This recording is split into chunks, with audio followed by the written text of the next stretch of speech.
viewers. My name is Emeka Agudile. I'm a medical resident at the County Hospital, internal medicine. I have background in health disparities, and this is part of our lecture series on health disparities. And today I'm going to be talking with my very good friend, Dr. Bonnet, who has been in the forefront of providing primary care services to residents around here in Boston for over 30 years. And today we're going to be discussing health disparities in general and how it impacts people of color and ethnic minorities in the U.S. Welcome, Dr. Bonnet. Good morning, Emeka. Again, it's a pleasure to be with you. I know your passion about the issue, and I'm being a public health person about health disparity. It would be my pleasure, really, how far we could go in depth on this matter. Right. I know you have been on the front lines in terms of providing medical care and clinical care for patients. What is your general take in terms of health disparities, especially among ethnic minorities in the United States? Well, health disparity has been a real issue, real concern for healthcare system and for society. Nevertheless, it's hard to say it's a very complex matter. Since 2010, we had that program with doing Reach 2010. So we talk about this and how we need to at least flatten the curves of health disparity. And since we're not seeing too much progress has been made, health disparity is very complex because it's not having only the implementation of public health. You cannot implement the policies of public health without patient participation. So to understand it, you cannot leave the patient behind. The patient has to be part of the process. The question is, how you bring those group of patients, which most of the time are marginalized and sometimes self-marginalized because immigrants sometimes they live in their bubble. How you make them part of the process really to make that change. I don't think any real change could ever occur unless the affected group participate in the process. And this, they must cross the bridge of education. So it's a complex matter, and I would say sometimes neglected by the system. Let's say, for example, we know prevention is at the basis of everything. If we look at the healthcare system, that $1 trillion industry, if I could, no mistake, 3.4, recently I read 4.1, 90% of that money goes to chronic disease management. So you wonder how much is put for preventative care. That's a real matter. And have we seen a good understanding of the ethnic minorities? That's a very complex matter. Being a public health person, I know they are at the forefront in how to resolve the problem of the country. Do you think you have seen, by policy and other things, any integration of this group to solve the matter? I don't think so. So what I'm hearing is that over like a decade now, despite all the interventions and efforts and all the policies, the disparity gap has not narrowed. No. And also, we could say that the causes are very multivariable, multifactorial. So from your experience, as someone who has been in the front lines, what are the things that we should be doing differently now to ensure that this gap becomes narrower over the years? As I stated, we cannot leave the patient behind. Everybody think about patient-centered care and all this, and now we're talking about social determinant of health. We cannot resolve it only by multiplication of service. As a matter of fact, it could be dangerous because dependency never play any role in progress. Empowerment could make the difference. Now, is the system there to empower and allow this group of patients to be integrated to the system, understanding the healthcare system, which is so complex by itself? And also, because when we talk about crossing the bridge of education, which should be done by providers, the question, are the providers themselves, are they in tune with the reality of the patient they serve? Because believe it or not, if we look at the demographic, it's changing and make it more complex. Because every single immigrant coming to this country bring with them their laundry bag. Laundry bag which is not washable by the first generation. So therefore, understanding them, it's very complex, and they're living in their bubble. If you cannot penetrate that bubble, it's not that easy to educate, because that laundry bag includes their language barrier, their illiteracy, their social political things, and all those, they bring that with them. And when they come to the country, what I usually say, they pick up their survival kit. What I mean by, they got their church, their grassroots organization, their supermarket, their barber shop, and all. They are living in their own world inside America. They are living in an island with no bridge to the mainland.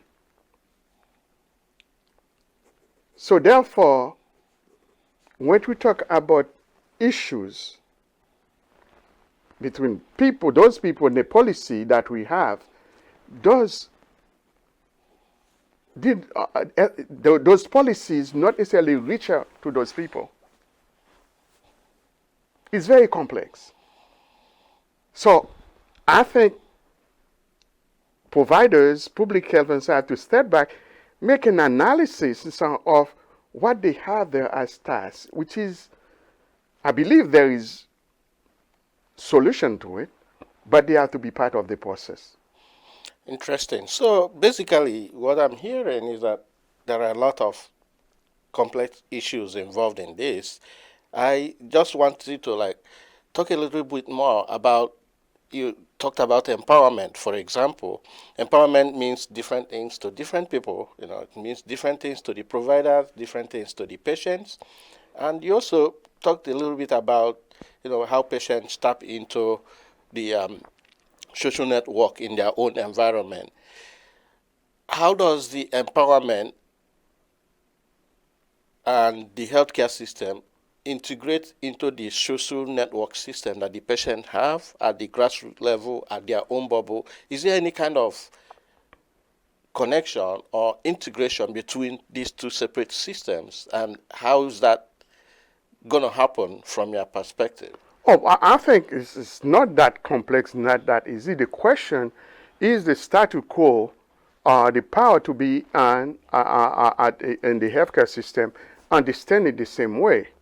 They are willing to allow that integration to take place to empower the patients so they could really play a role in their health. First of all, we have to see the patient in the human aspect. in the human aspect, patients have a tendency to really see disease as symptoms. So when people are seen that way, you cannot really talk about prevention, because if they're not symptomatic, let's say somebody coming from a place where they don't have any healthcare system, the insurance is an issue. Their understanding their health belief is an issue. Are they at the symptomatic level of disease, or they understand the pathology? Some places, if I take to be more specific, some people will see they still at the hot and cold and gas theory, the old Chinese things. So therefore, if they have the flu, they got a cold, they're not going to navigate, is it COVID? Is it a pneumonia? Is it no, it's a cold. They're going to look at hot thing to use hot to fight against cold. They may having a chest pain and they think it's gas while they're having a myocardial infarction. So if they don't understand what is at stake, because this is their health, they're not going to react to it. Let me step back, talking a bit about my understanding of the triangle of life. Health is in the triangle. Life, I would say, you got the spiritual, health, and wealth. Spiritual, health, and wealth. And they're all intertwined. So nobody could give that to anyone. You have to earn it. And it's never been stable. You always have to work on it to improve it. And this is the responsibility of that person to do so. You cannot really take people out of poverty without themselves. They have to participate to the process for them to really accumulate wealth. So it is for health. So when they understand that, they participate. So we are providing what we have to do. We have to educate people for them to understand. And that coming from generation. Let's say we have, for example, a good 60% of the nation obese. But we have to go to the source of the matter about their diet and exercise and so on. But what do they eat? There is sometimes a conflict between the wealth and health. You have to balance them. And sometimes that conflict is not what person can do, the way they eat. There is culture involved on it. It's very complex. But we have to create a model for people to take charge of their destiny, starting how the parents raise and so forth. We understand some other issue could be environmental, responsible for government and society. But a lot of part of it is really behavioral. And that behavior starts from childhood. You have to understand, you have to get the education, and you have to get the means to make the best decision. So if you're looking at the patient part, it's multifactorial too. And we're looking at the relationship with the patient and the system is multifactorial as well. So, but those are known entities that we know. Now, we're talking about, for example, social determinant of health, which is a very good matter if you want really to be very successful. As a resident, you are in the hospital taking care of patient. The patient coming bad, you put on the unit, you get this, and they get better, and you send them home. But if you're not analyzing where they're going to, what kind of support they have at home, what their condition, are they incontinent of what, stool and urine? Are they able to ambulate? Are they, so the outcome, whatever money you spend in the hospital, It's good for the hospital after upon discharge, but when they go to the community, they're going to fail unless you address those issues.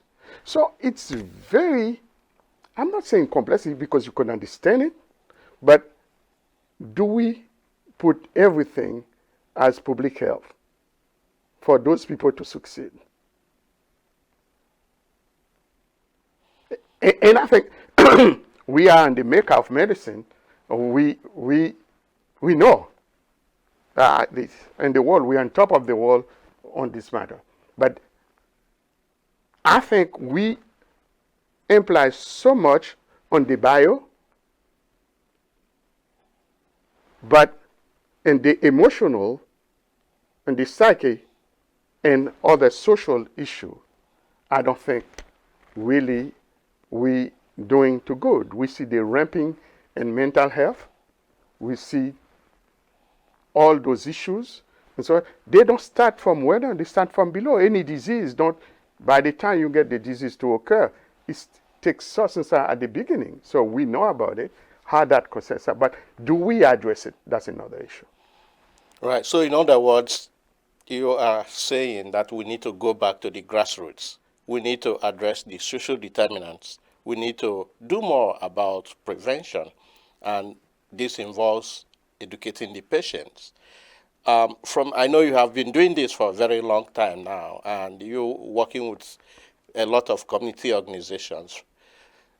What have been the challenges that you have encountered, working with different communities, and also in their efforts to integrate these preventative measures into the healthcare system? Everything in society require, we're not talking equality and anything, that do not exist. But we need balance in society. And for that balance, for that equilibrium to occur, nobody above gonna give it to you. You have to work for it. And it start, like Tiponin said, it start to be local, in the family, in the community, and grassroots. And to understand that, getting engaged at all levels, to really create that equilibrium, either at all levels in health and wealth. Because health and wealth are the macro working together for a society. Look at what COVID do to the economy, due to the wealth of the people and the impact it has on the economy. Yes, some people will benefit from it as well. That's the reality of life. There's nothing wrong. That's what it is. But the first person, the individual, it must start with the individual to know how to protect himself, and how that individual protect himself and protect the family, protect that community, and then protect society. We all together, but it starts from below. So sometimes, we try to start it from above, and forgetting the grassroots organization, forgetting the community, forgetting all this, and they think they could affect it. It cannot occur. Yes, above, they may take the decision, but we have to go to the bottom with people, individual, get them involved, and how they could raise up and to create a better network inside to serve society. Great. So, yeah, you talked a lot about the relationship between health and wealth. In my experience, I've encountered a number of patients who are not able to afford the care that is being provided to them, either because they don't have adequate health insurance, or there are some other issues that they are going through that prevent them from either buying the medications or affording to pay their copay and every other thing that they need, even getting buying a good diet, healthy diet, fruits and vegetables becomes impossible for most people. Um, do you have any suggestions, especially for low income, people of color, immigrants that are struggling with these financial challenges that indirectly impacting their health? Uh, it's very complex. Let's say, for example, insurance. I think government doing their very best and so make sure trying to see if everybody could be insured. Obviously, for those who work and trying to get insurance, and because there's a conflict between the, the, the, the tab they're going to take, either they're going to take the premium and all this, they don't understand sometimes what deductibility is about. But once you got that deductibility higher, is cheaper for them, they got a tendency to take it cheaper. And if you tell me before the insurance pay for you, you have to really offset your deductibility, which is so high. So that keep people out of the system, out to not to see their physician, and so because they don't want to afford that. And sometimes that the same health insurance got limitation of what medication they cover and not what they not cover. That's another thing. People don't understand the Medicare system. Do they understand sorry, that Medicare A and B don't pay for medication? And do they understand the process, the Part D for medication or supplemental insurance for the 20%, because Medicare, whatever you go, will pay 80% and the 20% will be on your responsibility. That 20% is so much for other people, is their lifetime, whatever they have available.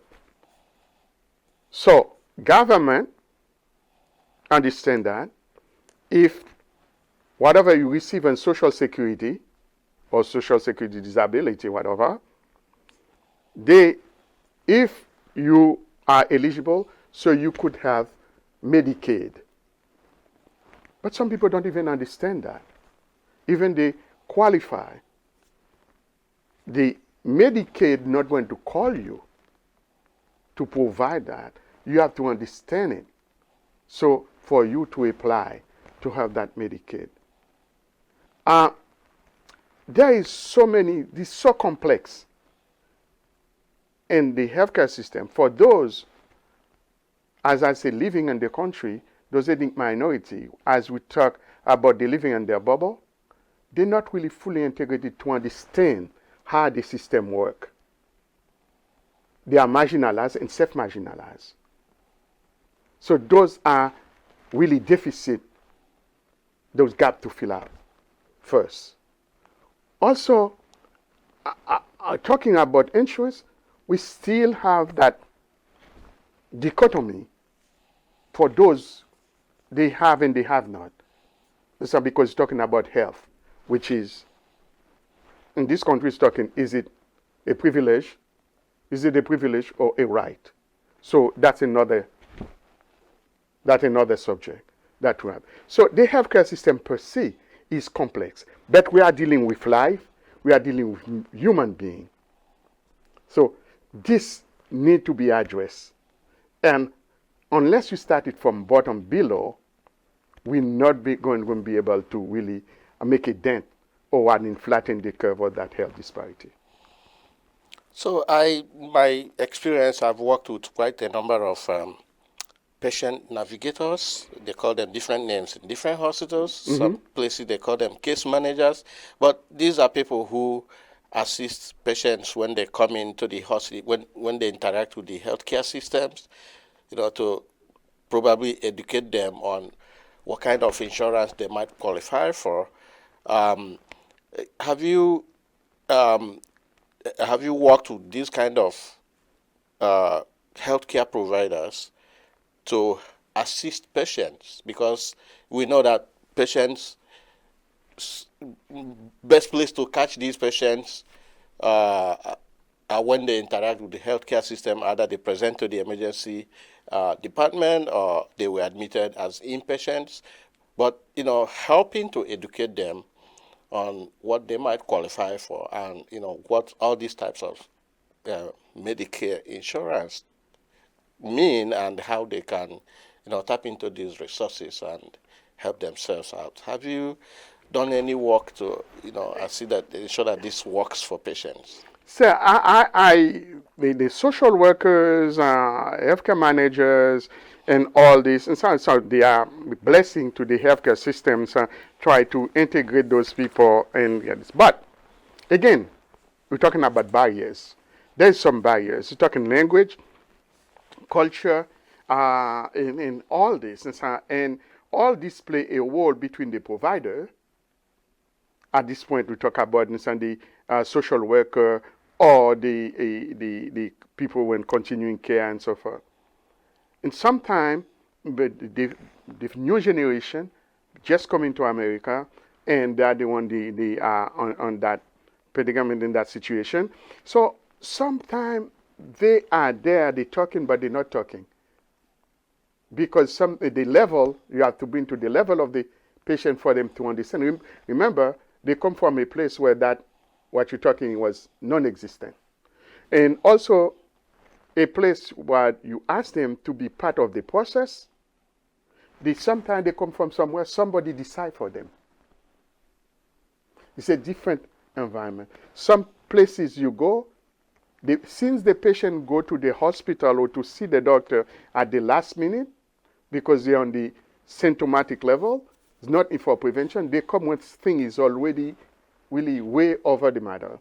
So, and physician on those countries has a tendency to talk to the person who bring the patient to the hospital and leave the patient way behind, which is not the system here. The patient have to be part of the process. Now, how you ask them to be part of the process, this is a policy to respect patient right and all this and so forth. When the patient himself is not in tune with the reality, and you cannot really educate them about the matter. It's very complex. So we need a real, I would say, interaction with patient, education of patient, and understand what the healthcare system is about, what they're entitled for, and how they could really navigate to that complex system. There is another thing. I used to say communication is destroying, the jargon, destroying communication. We are at the era of technology. The second generation is in tune with it. But the first generation really are falling way behind. And with the speed of technology, they're falling farther and farther behind. So the expectation, I'll tell you, okay, what is your email address? Does all my patients, how many of my patients got an email address? And so, ultimately, you could go in the portal to this. How many could do that? So, as we advance in technology, I think we have to also create a support system for that group not to be left behind. Because I maybe in 20, 30 years from now, we will be a different reality. Although newcomers will come, but how you integrate them as they come to the system, not creating that dependency. It's quite complex. Interesting. So, in other words, like, being more culturally sensitive, understanding the patient's background and, fine-tuning the healthcare system to align with each patient's background and experience, kind of tailoring the health system. Have you had experience working with providers in terms of, something like cultural competence or language proficiency training, to help them interact with patients from different backgrounds? Yeah, actually, at the County Hospital Residency Program, we understand the value of this, and Dr. Morgan, the chief sponsor of the program, the chief of cardiology as well, and so is really in tune with that reality and trying to mold it to that fashion.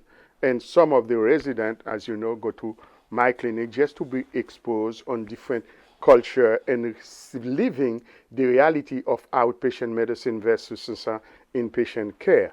So these are a very important step, which really could really bring some a level of approachment, I would say, between patient and providers. But however, we have another obstacle. Where there are technology, the EMI, all this, so sometimes we spend more time documenting and instead of talking to the patient or seeing or understand who's the patient and talking face to face, understand the patient. Now, we understand it's not a simple thing because the system will ask you, I give you only 10, 15 minutes to see a patient. And you ask yourself, how in the world I could really accumulate all those data and seeing the patient, not only the pathology that you're looking for, but see the patient itself, the person. Who is that person? How many times the pathology is secondary to emotional factors? How many times it's secondary to the cultural factors? How many times so we misdiagnose because the way we didn't have enough time really to talk to the patient and listening to the patient and become a very complex matter if you cannot speak the patient language or you have interpreters. Sometimes it get diluted and what is it? But funny enough, despite that, if you engage to the patient understands it. You establish that rapport between you and the patient. And so listening to the patient, for literally could provide to you. That really create the construction, the edifice of that relationship that you want to create. And sometimes this time is completely absent. You could have well documented, but that relationship patient with the patient, which is at the core of all what we're talking about, is completely absent. So it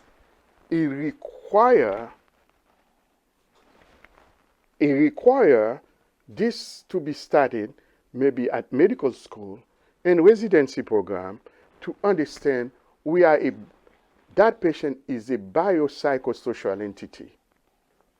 It's not only the bio, there is interaction between the three. How we really see that and care for the patient in the three-dimensional fashion, not really looking as nothing against the surgeon. You got an appendicitis, you remove it and you're done. That's not the case for primary care. We have to deal with the patient and the full entity.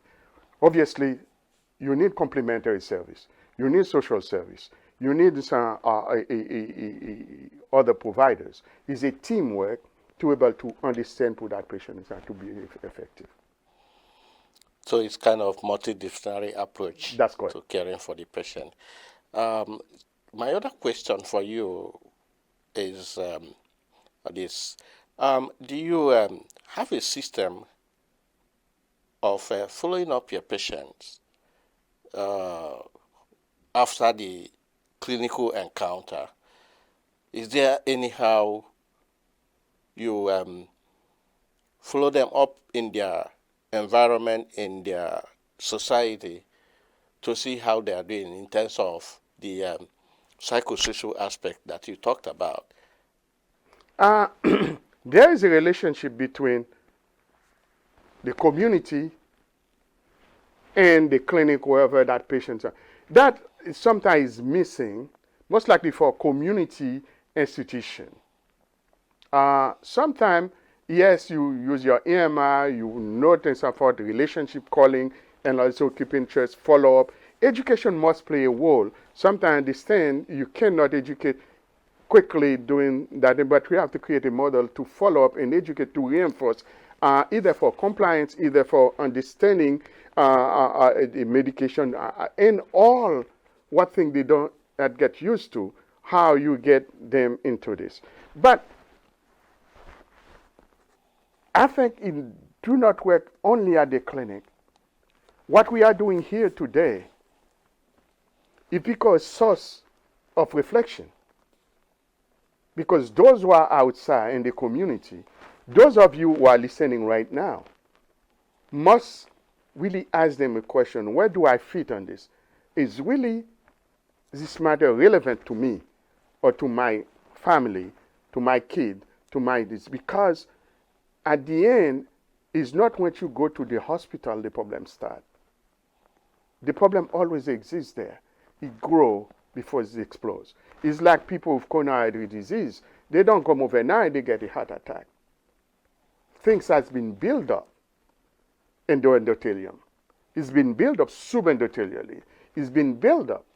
So if there is a method that was used to really identify, to really even primary or secondary prevention, I'm pretty sure costs, but also the numbers where we are today won't be there. Let's say, for example,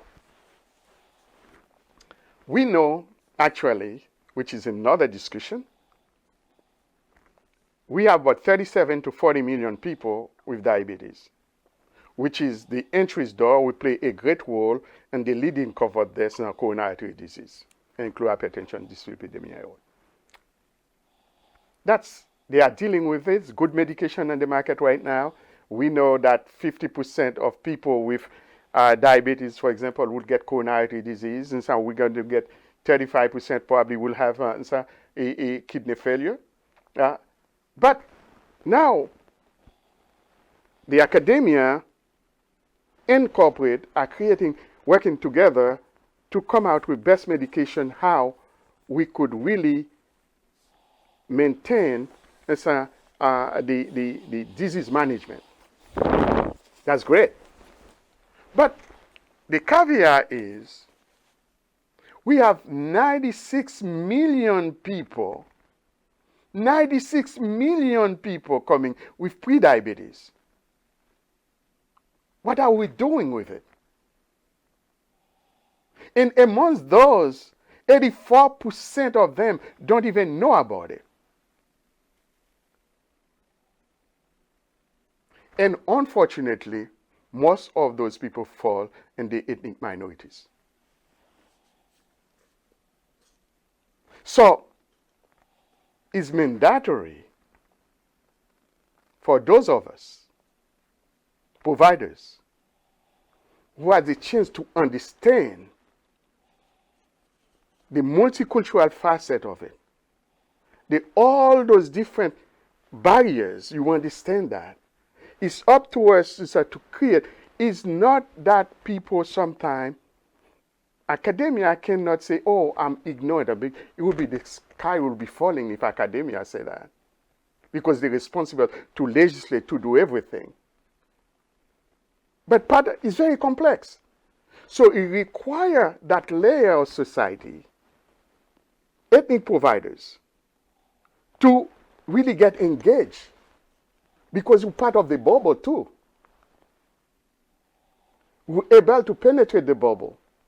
We're able to educate them better. So it's our responsibility as providers to get engaged, to better educate, to integrate them to the healthcare system. So then we'll be able to talking about preventative measures. So in engagement, as I said, no real change will ever occur unless the affected group participate in the process. Right. So is there any room for partnership with community organizations, to help in this education? Because when you educate people, for example, about prediabetes, people have to know that they need to go for screening to know whether they are pre-diabetic or not. So is there any room for partnering with community-based organizations to get this, working and get people educated? Yeah. You know what? I like that statement of President Obama. I think he said no great thing ever occur by one person alone. So partnership always reinforce what it's doing right. You get more engagement. Because nobody could say you are the expert in everything. No, we need that participation, even between academia and community, and corporate and community and academia. It's why I got that 3 layers of society. The academia, who must really maintain its scientific objectivity for really the well-being of society. And corporate is in between, is the bridge between academia and community. But to maintain that balance, we cannot depend on either one. Community must get engaged to level, because it's part of our own existence. Because nothing is a giving. We have to work for it. All right. So, in conclusion, what advice do you have for our viewers, especially most of our patients who might be watching, and also for providers who are taking care of ethnic minorities? I would say to the community, your health is your wealth. And nothing is a giving in life. Either we're talking about spirituality or health or wealth. So you have to get engaged. Educate yourself, your family, and your community. Get engaged about issues relevant to your own existence.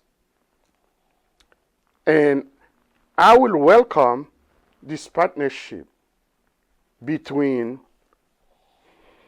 academia and community, and allow it to create the balance with corporate. Because they all three have to live in harmony for the well-being of society. Thank you so much, Dr. Bonnet. Dr. Emeka, it was a pleasure, and I cannot wait for the next time we meet again. I look forward to that. It was Thank you. nice having you. Yeah.